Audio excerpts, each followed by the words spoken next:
Welcome to season 2 of On the Spot.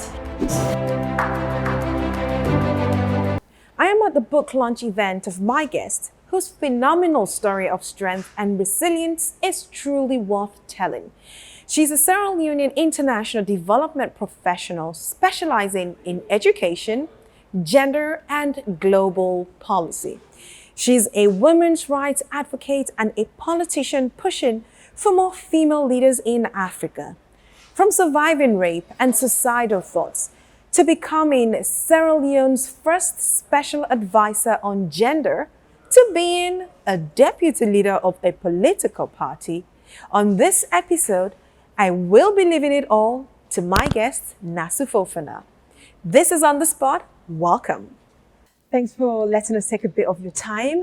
I know it's a very busy day for you. The launch of your book. Welcome to On the Spot. Thank you very much, Stella, and thank you for having me. Yes. So first of all, your book is being launched today. Leave it to Naasu, how to take charge and go for what you want. Correct. And this book is literally about your story, your experience. Yes. First of all, how did you sort of convince yourself to say, I think I've had enough experience, I need to pen it down so that people can read and also learn from it? I'm sure you had that battle within you. Yes. Yes.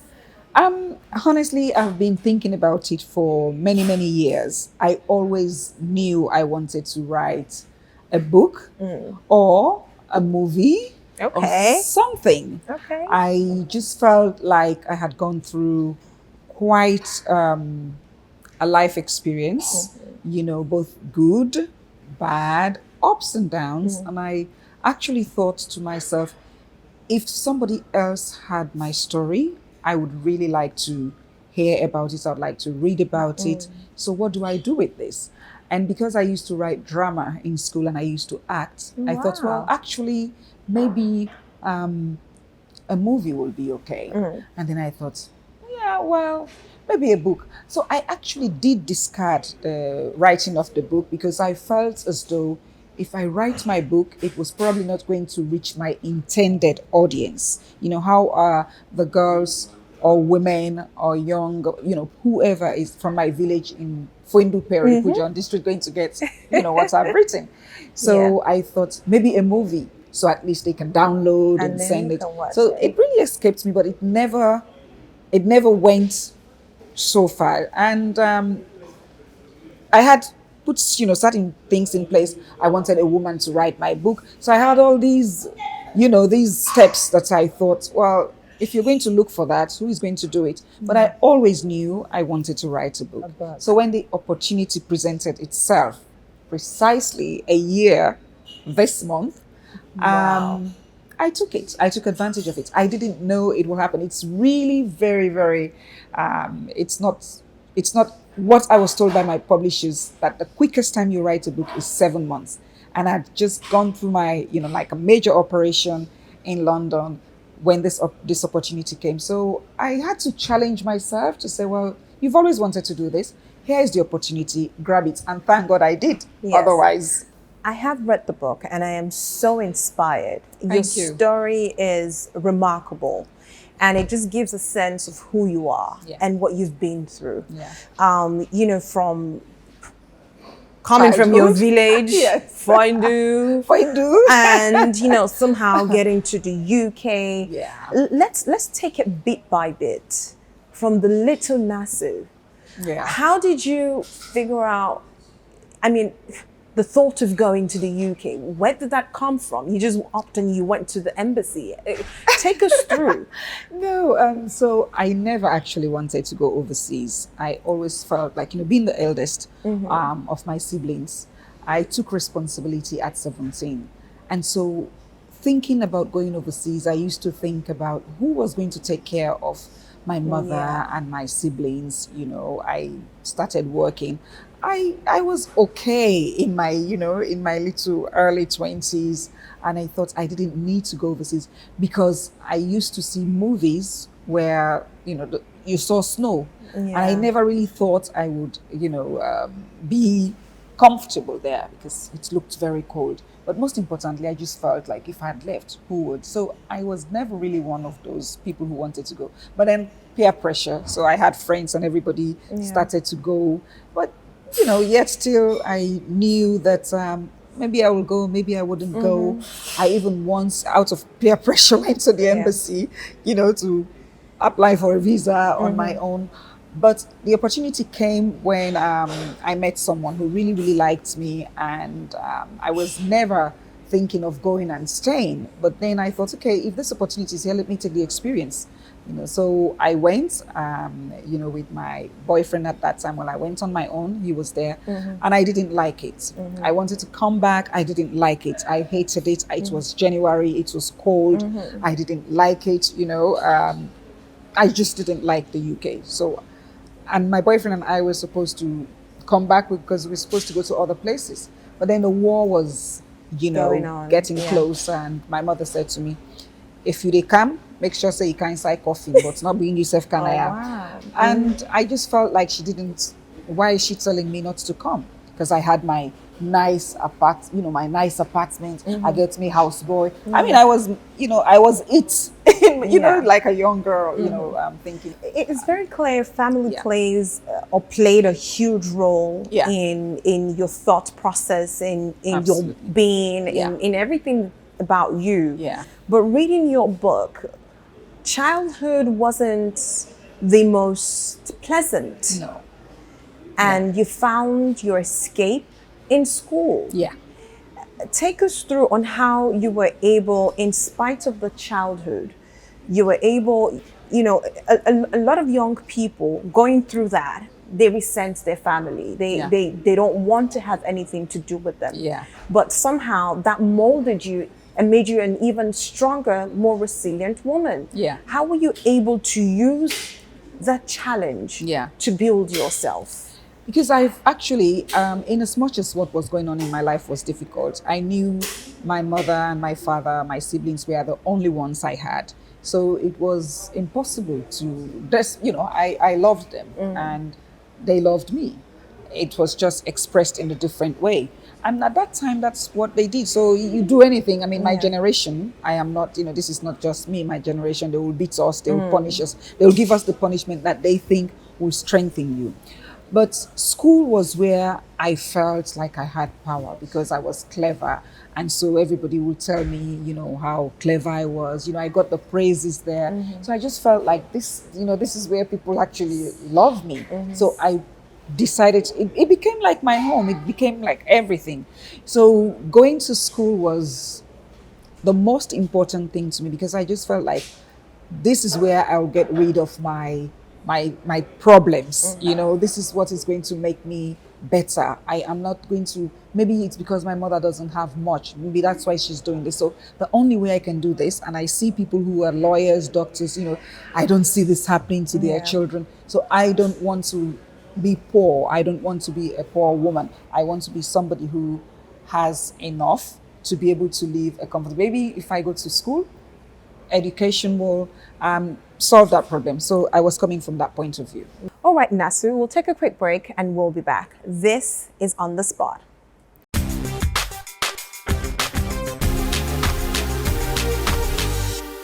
Domestic revenue mobilization is a key instrument for the government of Sierra Leone in reducing poverty, increasing financial independence, achieving middle income status, and charting the path for new directions. From supporting the free quality education, good roads, healthcare, electricity, and more. Domestic revenue mobilization is very critical when it comes to national development.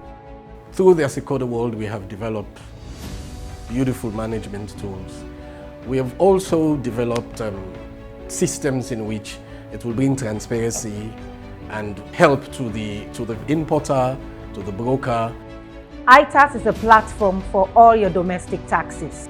The electronic cash register system is the game changer. Let's support government by paying our taxes. For more information, visit the nearest NRA office or log on to our website www.nra.gov.sl.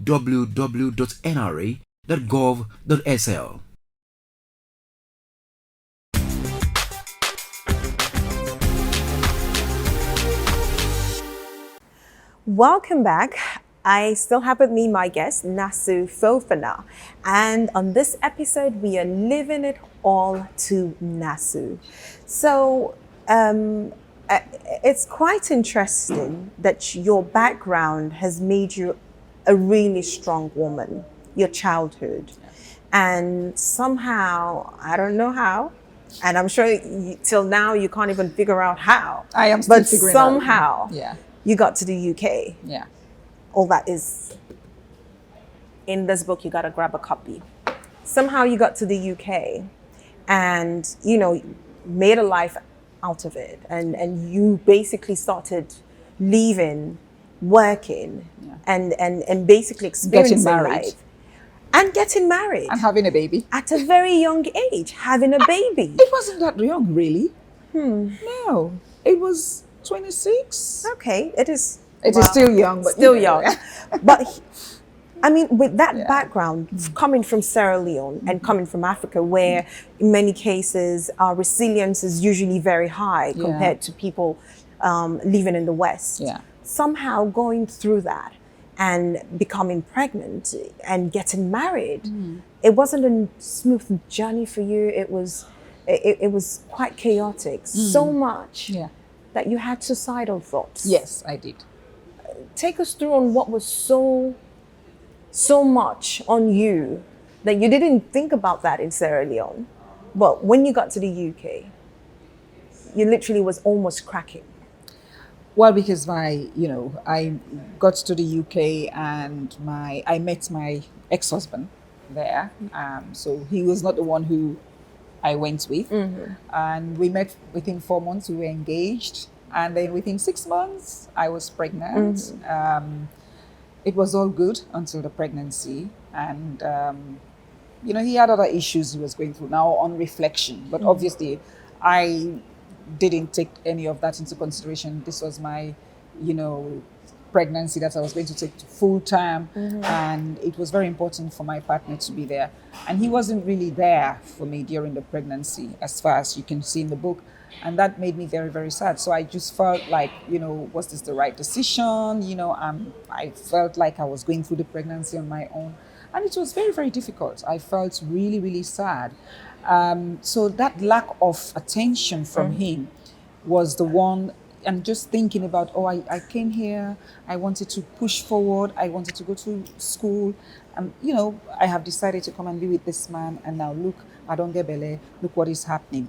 So I just didn't feel like I wanted to be married to him anymore. We were going to get married, but I didn't want to have this baby. And so I remember that day vividly. I was standing by the banisters and I was wearing a white underwear. It was up here.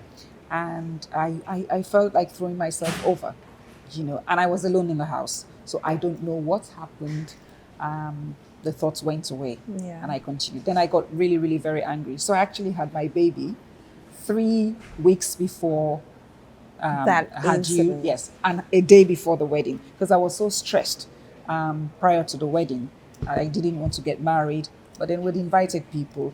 So it was very, very difficult. It was a very lonely journey for me. And I felt like to date, I hold my daughter like, what if I had done that? Thank God I didn't, so I don't have to, but it hasn't gone away. So every time I see her, I just feel like, look at this beautiful human being. What if I haven't? What if I... Well, I didn't. She's here and she's doing very well, and I'm so proud of her. Amazing. But it wasn't easy. You've been able to make something out of nothing. Yeah.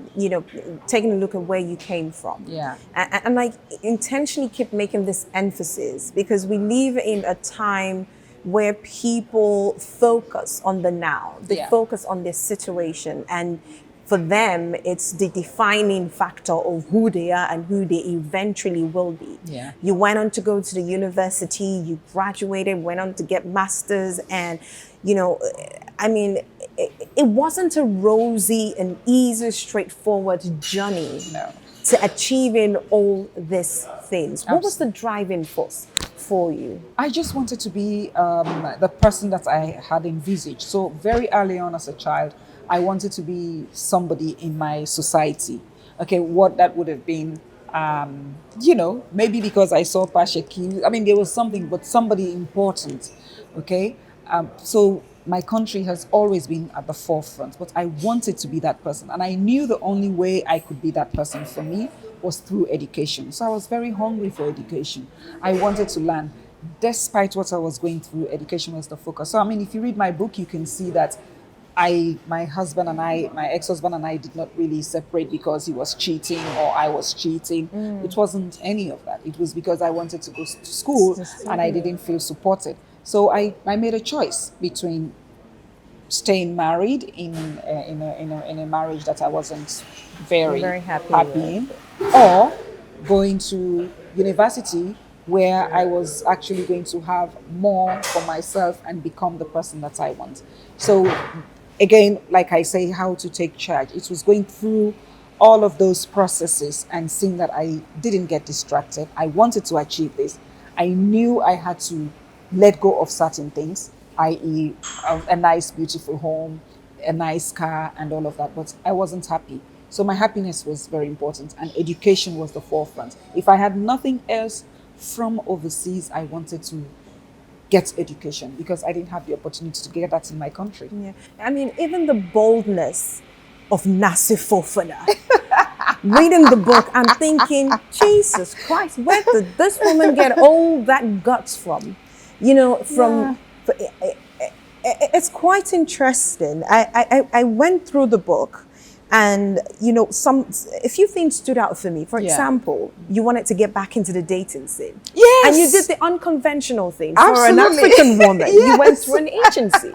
Yes. You know, getting a job. Yeah. And a very important one that stood out for me again was your chance meeting with the former president and how you engaged him. And, and you're like, women are X, women are Y. Why isn't X, Y, Z done? So you literally took charge of your life. Absolutely.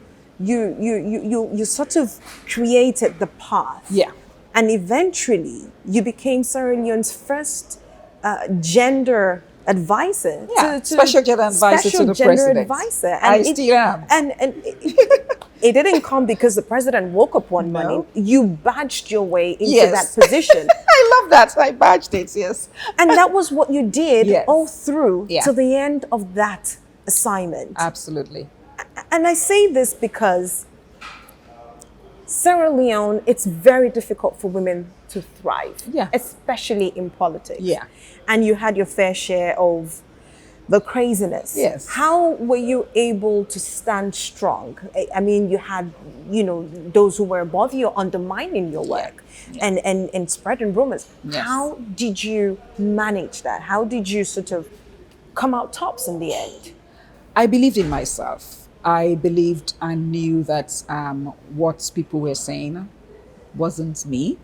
I knew the correct story. I knew the right story. So I knew if I needed to defend anything, I had all the options. So it was me.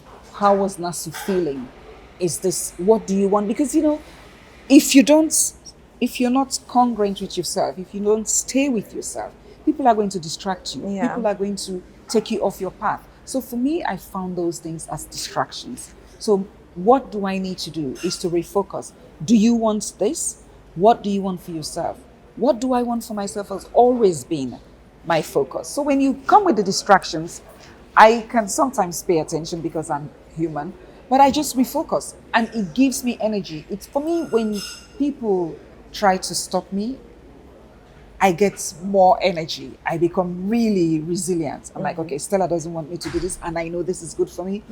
This is not about Stella. This is about me. So I refocus on myself. I think that's one of my biggest strengths, that I really don't get distracted by what others say about me. I look at a plan. I strategize. I say, I want this. I want to do this.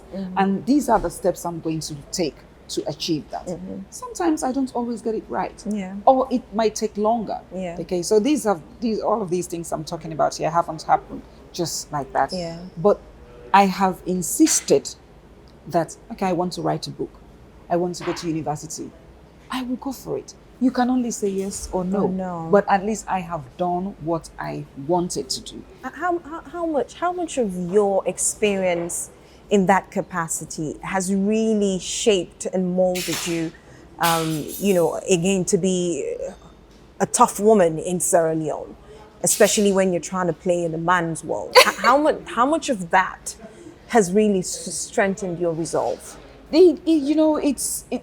Quite a huge portion of my life is lived around refocusing, you understand, on what I want and where I want to go. Because distraction is what. So when people, and sometimes people do it intentionally, you also have to understand that people have their own agenda. If you don't have your own agenda and be in charge of that agenda, then people are going to destroy you. So I have always been, and I realized very early as a child, as the firstborn, that I have to be in charge of my agenda. If I'm going to do this, I have to take the steps, and the steps are not always going to be rosy. So I'm also prepared for the challenges.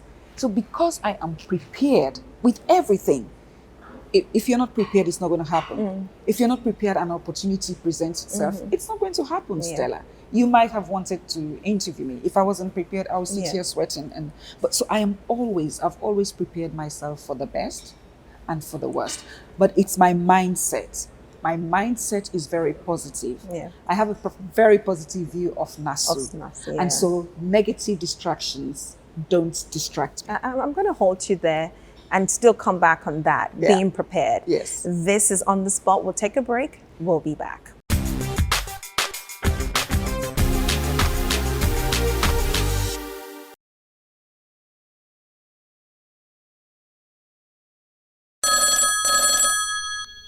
Hello? Hello, Mr. Abu. I am calling for your rental tax payment. Oh my goodness. Hello? This is a call from the... Your colleague is on the other line. Can you just please hold? You are a landlord or property agent. You don't hear about rental income tax. As property owner or agent where they collect rent, the law say you for pay tax and you tax identification number where they call team you they use for pay am. Yes, me fumble them. The law say without this tax identification number, you not go able to pay your tax. And if you not pay your tax, the law go bet you tranga one. Welcome, sir. Please sit. Thank you. We don't make them easy for you now. The law say, since you the collect rent we pass 7.2 million leons, you for come to NIA and pay your rental tax just after where your tenants don't pay you done. So no more calls from everywhere, eh? You go just get one SMS or one phone call.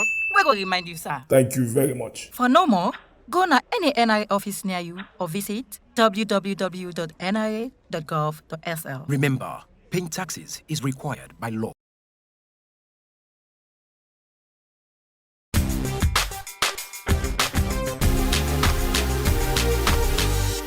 All right, welcome back. For those of you just tuning in, this is On the Spot, and I have with me Naasu Fofanah. So I halted you on the being prepared, and I want to read an excerpt from your book. I have actually carefully gone through this book, and I tell you, I'm going to reread it again. Okay. So on page 106, you stated that the business climate in Sierra Leone was not conducive to startups. Of course, you returned back to Sierra Leone in 2009, and thereabout you started your business, Gemini. I remember that time going to the salon. I remember on Wilkinson Road. Absolutely. And then you had the coffee shop up there.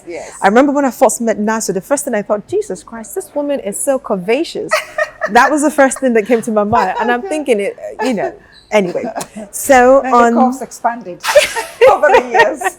They expanded with the age. With the cassava leaves and everything. Okay, so this book on page 106 says that the business climate in Sierra Leone was not conducive to startups.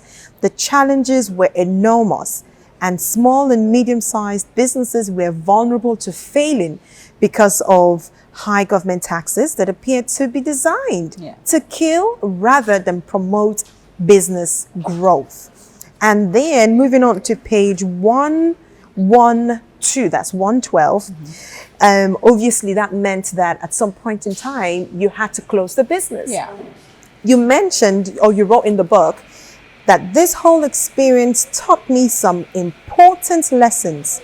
You can do all the right things, but circumstances beyond your control can make or break your success. How you interpret the situation determines whether you have lost or you have won. Very profound. And this is basically talking about your entire experience. it's been riddled with so many challenges. Yes. And you went through there's a really horrific aspect in your childhood Yeah. that you only got the courage to speak on or to come forward. How did you get through that?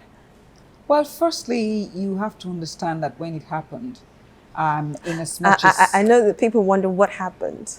I got raped at 15, at 16. But again, you know, you don't know. I mean, that language, I know it's in Mende, like I said, you know, Mundemi, because you know what this person is doing, especially the one with my uncle. Yeah. Wasn't right. The one with my reverend was riddled.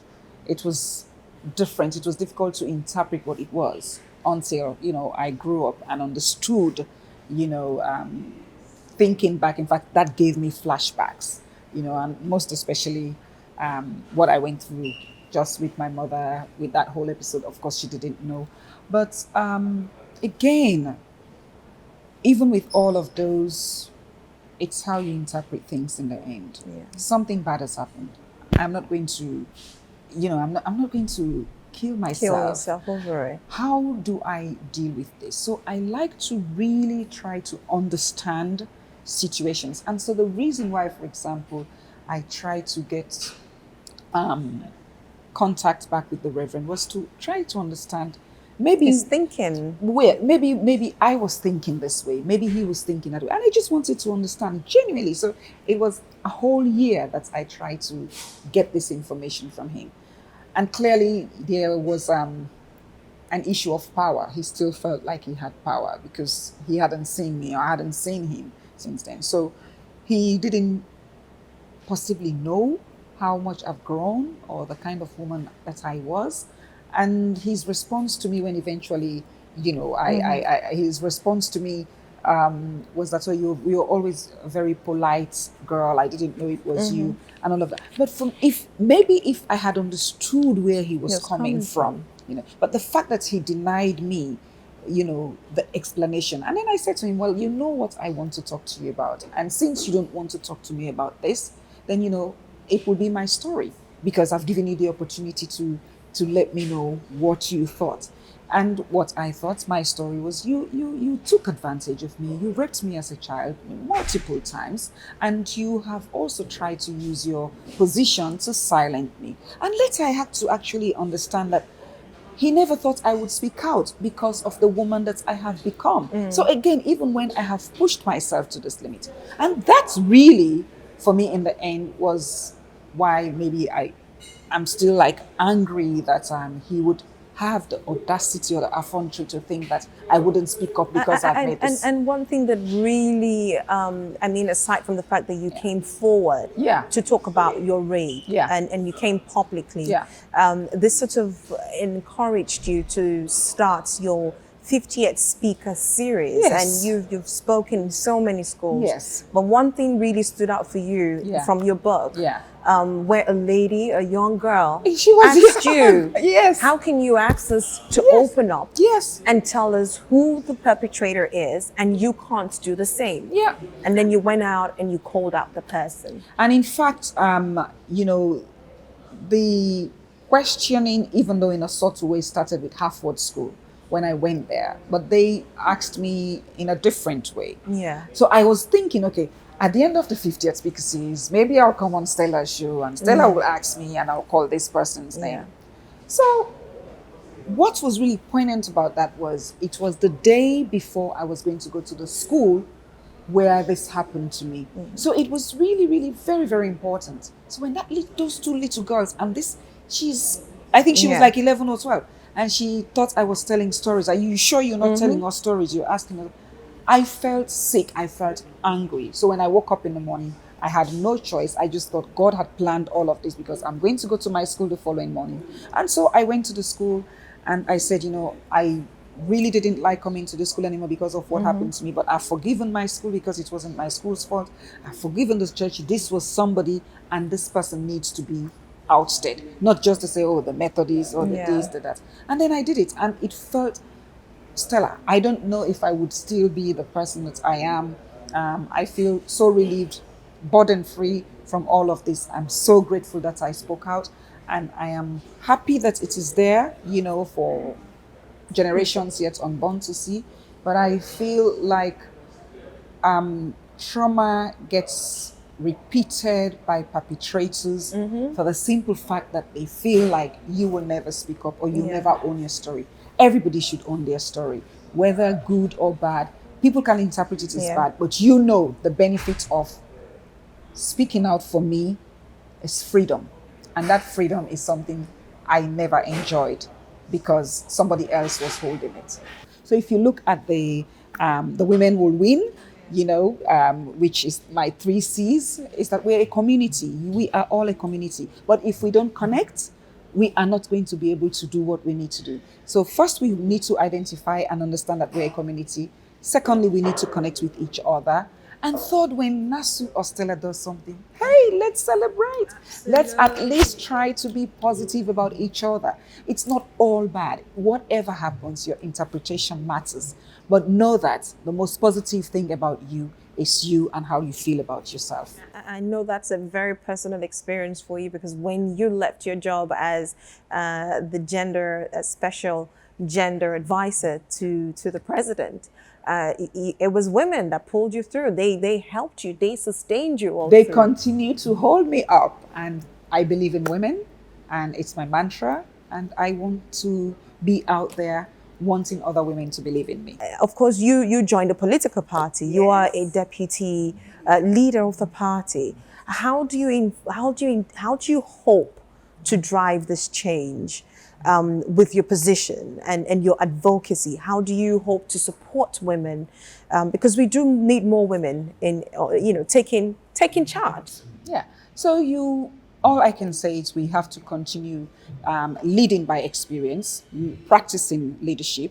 So lots of young women are seeing me and they say, okay, I want to do what Madam Naasu is doing. You're there as a source of strength. I want to continue doing that, to know that it can be done despite the challenges. And if we have more women who have done this, we have women who are very, very strong, but they also we have to pull each other up. You know that saying, when the world throws you lemons, make lemonade out of it. That's exactly what you've done. So thank you so much. This is an amazing book. Thank you for gifting me one, a special signed copy.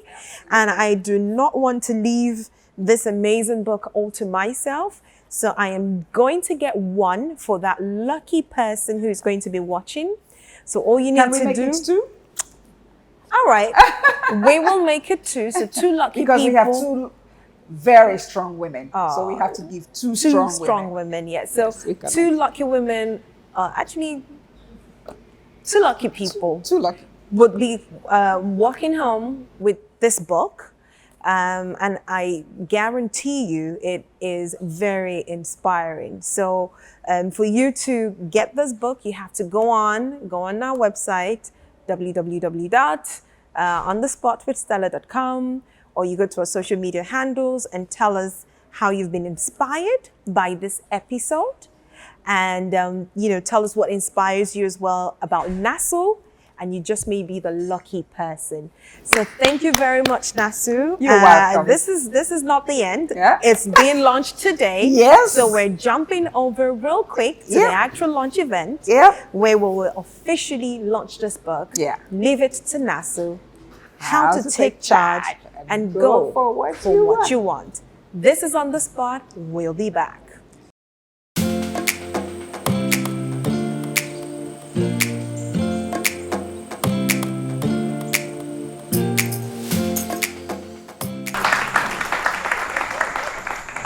So ladies and gentlemen, and we don't have very many opportunities to do so in these months, please stand and put your hands together as we welcome the author to make her statement.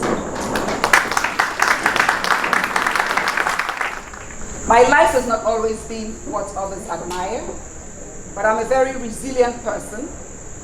I'm truthful to myself first. You must know who you are.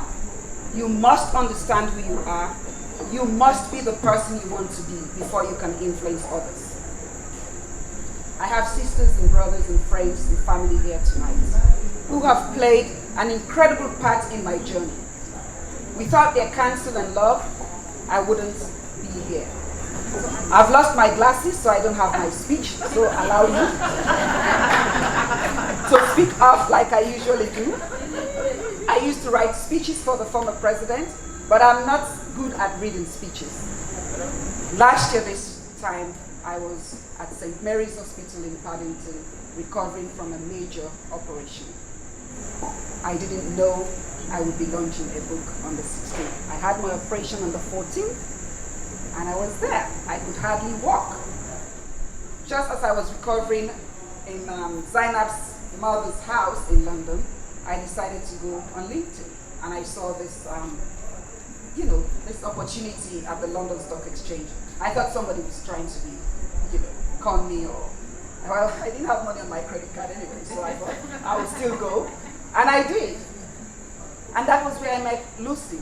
The man who spearheaded this, at the end of everything, said, my publisher is here, and I've been trying to write my book for 20 years, but this woman got me to write my book. She was sitting in front of me and said, and you come. So immediately we had done, before we finished that, at the end of the program, they served us. I mean, we ate, it was my first glass of wine, like 2.5 weeks after, operation. I was so happy because I was trying to get well, but at least having a glass of wine. So I decided, like Zainab did, on behalf of everybody, we've had very good food, we've had free meal. So I said, on behalf of all of you, I am just going to be the head girl that I was in my school, and I'm going to give the vote of thanks on your behalf. And I did. Because I wanted this woman to notice me anyway. I needed to write my book too. So I grabbed and I said, well, Lucy, you're sitting right in front of me. I also want to write my book, so I'm going to follow you until I write my book. I got out of there, and I followed her. And she gave me her card. A week later, we had a Zoom call. And then we had this very incredible discussion. And she said to me, so are you ready to write your book? Well, this is what it's going to cost. I'm like, flipping heck, like £8,000. Somebody will pull out me. So I started harassing everybody that I know. I want to write my book. I want money. And I've got some very, very good people who were there for me. But these people have just been there throughout my journey. And I didn't need to take money out of my pocket, but they supported me because they believed that I would do it. My role was to deliver on what they've invested in. When we talk about women, supporting women, we have to highlight how we have supported each other. It's about time we stop talking about, then they talk about me, then they this about me. No, I left my work in 2015, and I can tell you that women like Aminata behind here, and many women in this room, actually made sure that I didn't have to cry for not even a bottle of champagne. They gave me all I needed. They would buy me champagne, they would buy me air tickets. This is why I believe in women. Leave it to Naasu is not a story, it's reality. The stories in my book, they're real. About power, women in leadership. Try being the special advisor to the head of state in this country. Then you will know what it means to have real witch and not fake witch. So I want to be one of the first women presidents in this country, and I'm going to go for it. You have to determine what you want. You cannot allow people to define your future. And National for go be MP first. I say, Madam, you not be MP. For 20 years, you say you want to be president, and we have him today as president. Don't tell me that. I want to be president, and full stop. We are not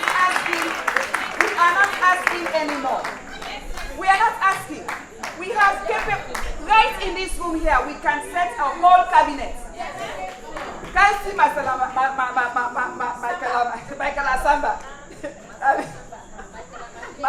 Michael Alake, but Sister Michael, Attorney General.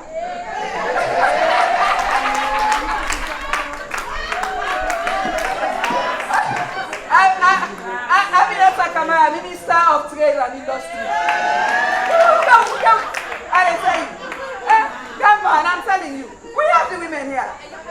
Big Spencer Coca.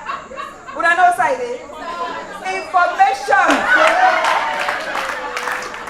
So we have the women. Stop asking us silly questions. Where are the women?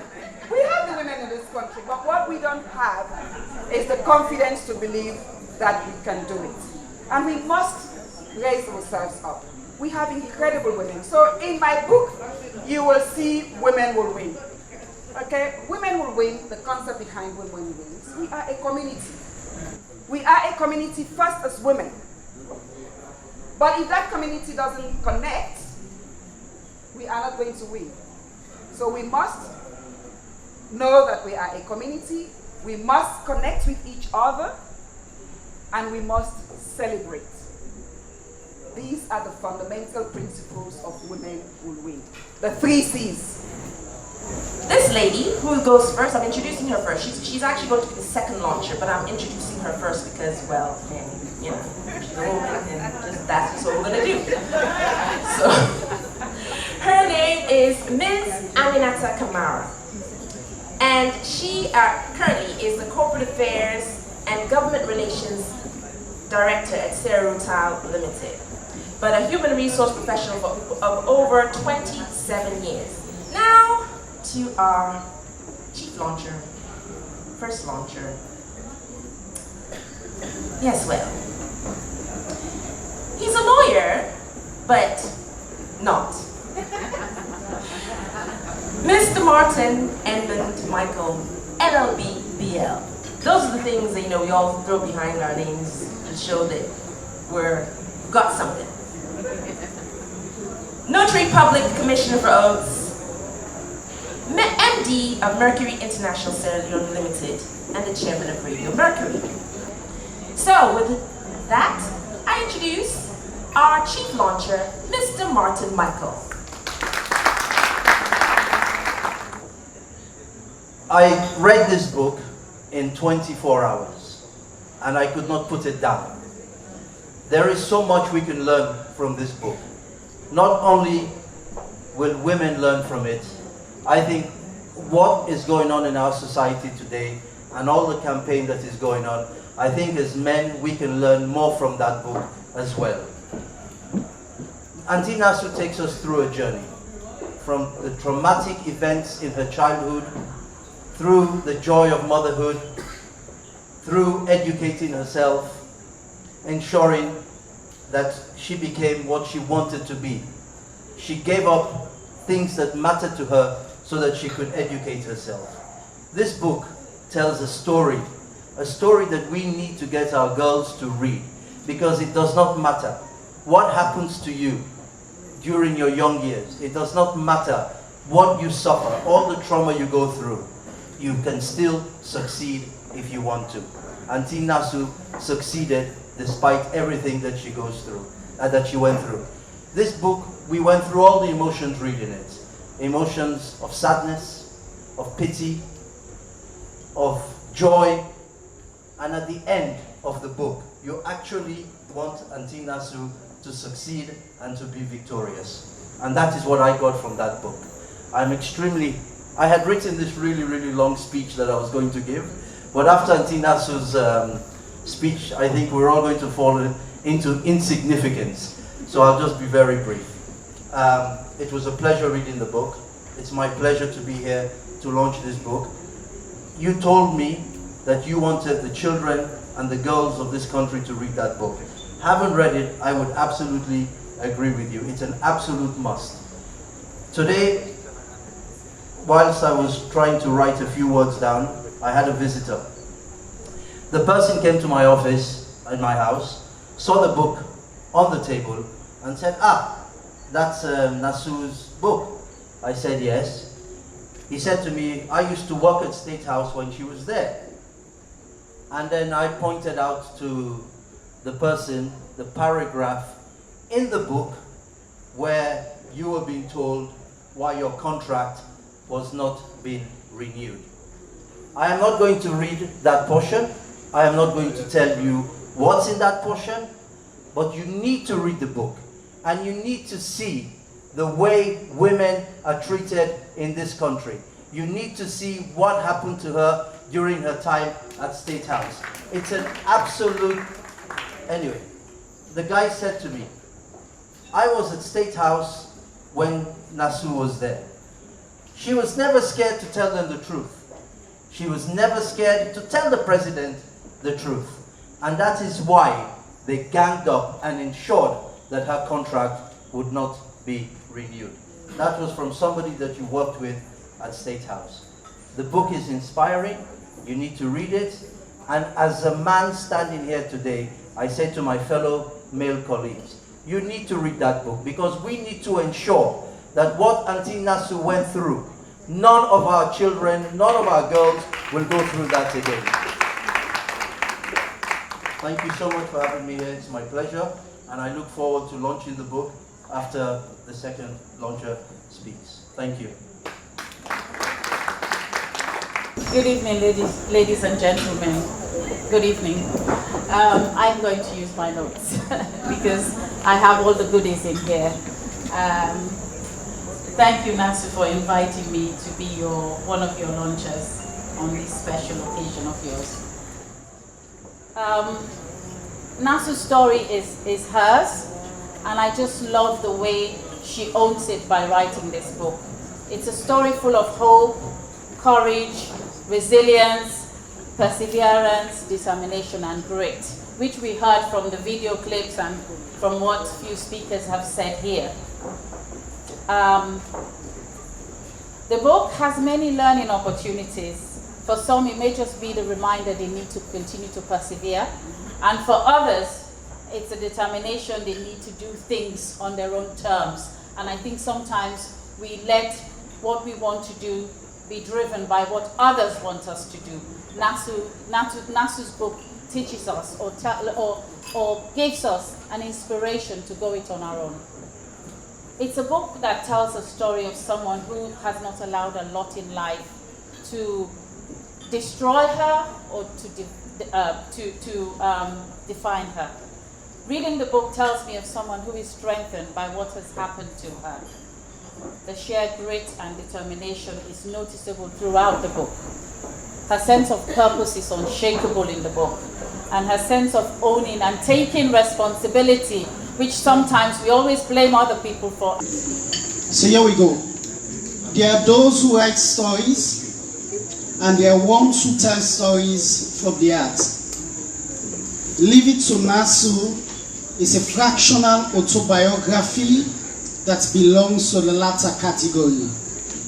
The book is a beautiful read of the author's resilient and fearless life, which defied the imperatives of the myriad limitations in her childhood, marriage, career, and political life.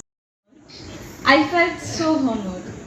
As we all know, Auntie Naasu has a very big network, and she could have chosen other ladies, but she chose me, and I am grateful.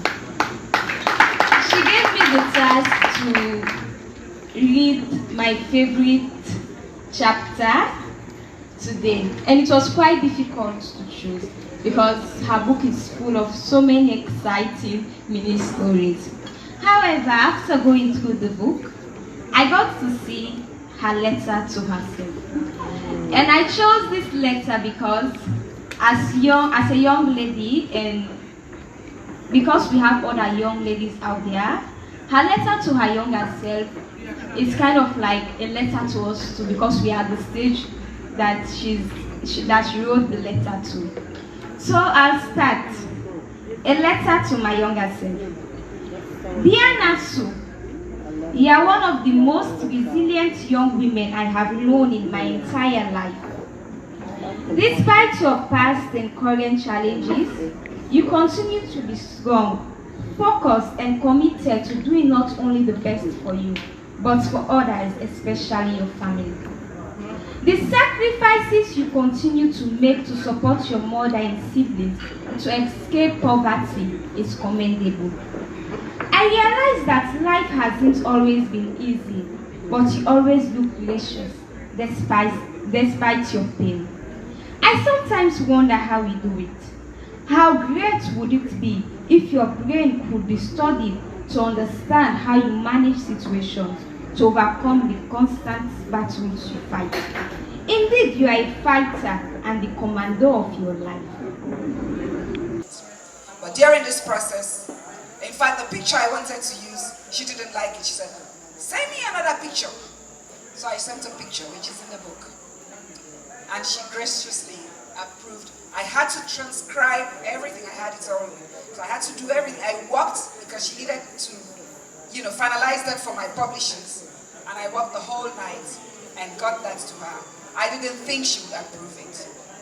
But Her Excellency, President Johnson Sirleaf, approved every word that I had written. And that experience is in the book. There is very little I can do, and I'm going to come to Liberia, but I can't be launching this book tonight without acknowledging what she did. And for that, I would like to donate this book to Her Excellency. If you don't mind, I'll have to. And I know she loves Country Club too, so I'd like to donate these 10 books. I'll come to your office and sign them on behalf of her and the Country Club so she can wear it as she normally does. Thank you very much, Ambassador. Hi everybody, I'm Nikki Smith-Stoker. I was the MC for my sister's book launch today, Leave It to Naasu. And basically it's just a heartfelt memoir and everybody should read it. My name is Margaret Caddy. I'm happy to be here tonight with the launch of Naasu's Leave It to Naasu. It's an absolutely amazing book, written from the heart. Naasu is a must-read book. Everything you need to know about life is there. And I have another guest here, Etibawa. Good to have you on the spot. Thank you very much for finally having me on the spot.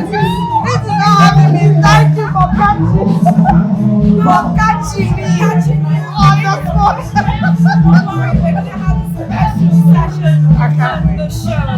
But you've been here. What has the experience been like for you? I am so inspired, I am touched. But in fact, almost shared similar stories. I paid 15,000 euros from the provinces of Freetown, just like I'm from the village. So I am so inspired. Yeah, I am so inspired. Yeah. I actually sold myself that. Okay, but you have an opportunity. Antinance is the first person that I came out as a red victim. She was the first person that I came out to. And she formed this solidarity wearing like every one of us that she knew. She knows that I have been brave and all that. We get to tell her story, she gets to dance to us and all that. And she even said, come out, tell me your story. Like, no, Antinance, I'm not ready. When I'm ready, I'll call my Antinance, but I'm not ready. But for me, I'm so touched and inspired. I didn't realize I just came out. That is to show you how much inspired I am just by reading that book and all that. And another guest, Martin Michael, the MP of Berkeley International, who also happens to be the launcher for the book tonight. That's interesting. How did you end up becoming a chief launcher? I was instructed by my wife to be the chief launcher. I love that. That's women supported. Absolutely. Have you read the book? I have, the entire book. I read it in 24 hours. Wonderful. And tell us your take on the book. It's very inspirational. It's a lesson to all of us. It's a lesson to the girls. It shows them that you can achieve whatever you want to achieve, regardless of all the difficulties you go through. Really an empowerment of women. So happy to be here with this little to no introduction. Madam Femi Gladys Cole, and she is, of course, the 2018 presidential candidate for the Unity Party. And, interestingly, as you know, Naasu Fofanah is the deputy leader of the Unity Party. So is this, you supporting her on the basis of she being a party member? Let's go straight to why the book means a lot to me. A lot of the people who are here actually have known her for years. I haven't. Naasu and I, it's a relatively new relationship, but it's one that I really treasure because after the 2018 election, when one was feeling really down and you're looking back and you're thinking of all the things you in fact, before that, before the actual election date, she called me up. I think she was in Freetown or I was out of town, and she called me and said, I'm only just hearing about you. Where are you? I've been asking everybody. Where is she? I want to meet her. So she initially reached out to me to know what I was doing. She says, well, I'm only just hearing about you now. So I'm not going to be able to really do as much as I should. But understand this. I am with you.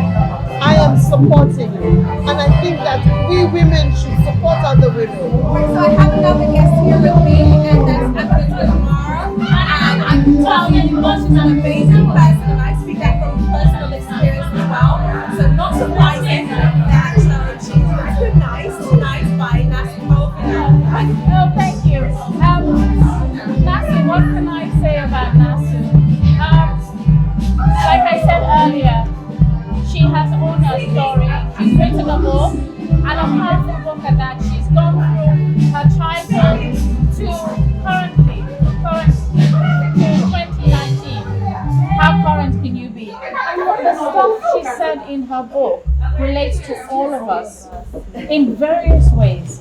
And one of the things I like about the book is that she owns her story. She owns it.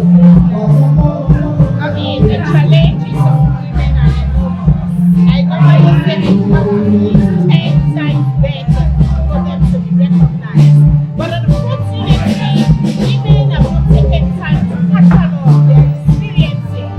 So this is just fantastic.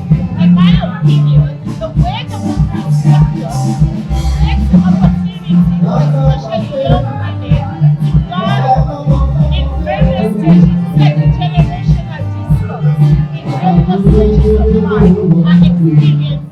In my final words, my guest tonight embodies and truly represents the very popular saying, where there is a will, there is a way. Life is all about opportunities and how you grab them. And when the opportunity do not arise, you create one. We all do not have control into what family we're born into, whether rich or poor, but we all have control and the power to either remain poor or become rich. It is never about your family, but rather how your dreams and how hungry and ready you are to achieve them, no matter the obstacles life will throw at you. We thank Naasu for being on the spot with me and reminding us that if we can think it, we can do it. I and the entire On the Spot team wish her the very best going forward. But before I go, here is a life-changing excerpt from the book. And it is right on page 177. And I read, life has been a cocktail of experiences, and I am comfortable with the woman I have become. The challenges in my life have created opportunities for me to make meaningful life decisions. Over the years, my resilience has been strengthened as a result of pain and trauma.